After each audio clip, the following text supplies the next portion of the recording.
So I'm here at the entrance to the Muang On stairway. This is like, they said 200 stairs going up here.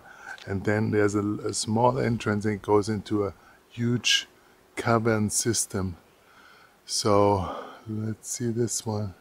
And it's only really, on my scooter it took me 5 minutes to go from the hot springs resort where we have our training center now to come here. So that's something, when you come here, I'm sure you would want to do.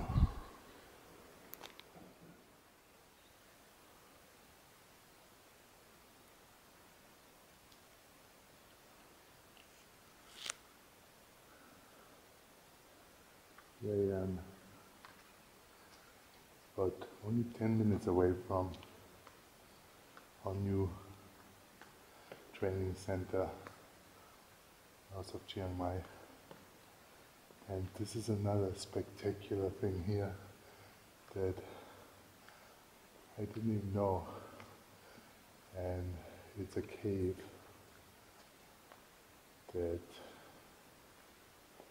is quite deep to go down here, and it's full of Buddhist relics and shrines, little shrines and offering tables. And look at this here.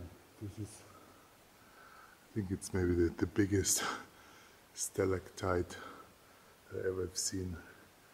I would say it's at least 10 meters tall, and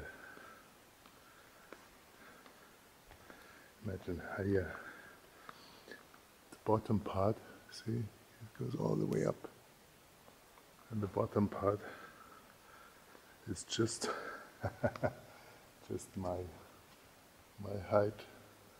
Watch, I have like 10 tons of stone on my head now. And see, up there is a Buddha,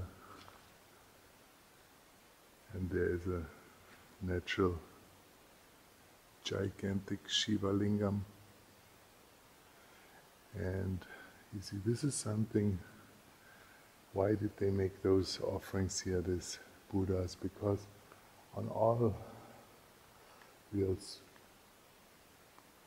spiritual seekers, they understood that wonder, awe, feeling of the miraculous, feeling how small you are. You see, up there is the stairs that go down, and probably then they did not even have stairs. For sure they did not have stairs, because this is new concrete stairs.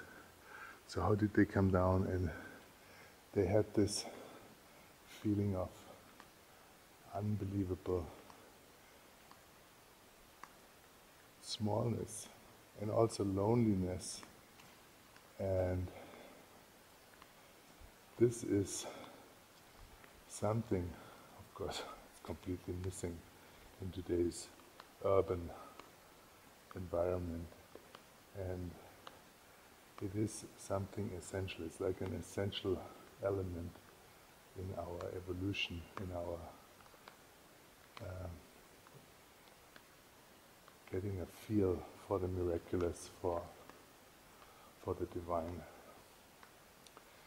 And so being at these places is like the environment that helps this process. And look at this, I'm here alone in a cave system like this.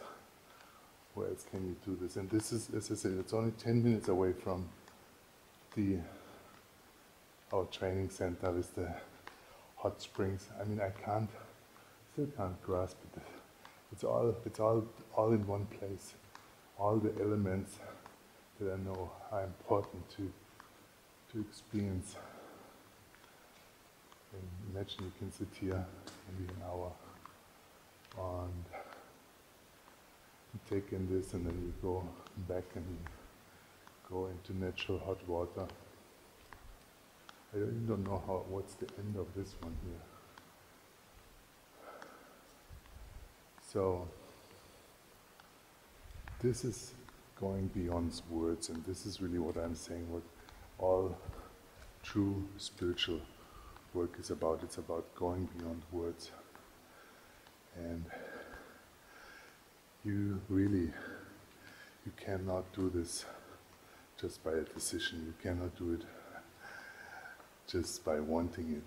You have to have the help of an environment like this, of friends like this, of a teacher, of teachers maybe that have gone there before you. And that's why I say what's there now in America in the New Age scene, where they have a little meditation stop after the McDonald's and the Starbucks. It has nothing to do anymore with reality. And mainly because people are too familiar with what they have, and that's why Starbucks is always the same everywhere they go. McDonald's is everywhere, exactly the same thing, because it's the opposite of what's the purpose of life. The purpose of life is to be open for the new, to be shocked, possibly every day, many times, into a new experience. And the inertia forces of life, it's not a conspiracy, it's just the inertia of life that creates things like Starbucks and McDonald's. It's just what people, from their inertia, from their material point of view, what they search is repetition, things they know, things they feel secure, and then they can live out their little feeling of identity at Starbucks when they have a very specific way of how they want to have their coffee made.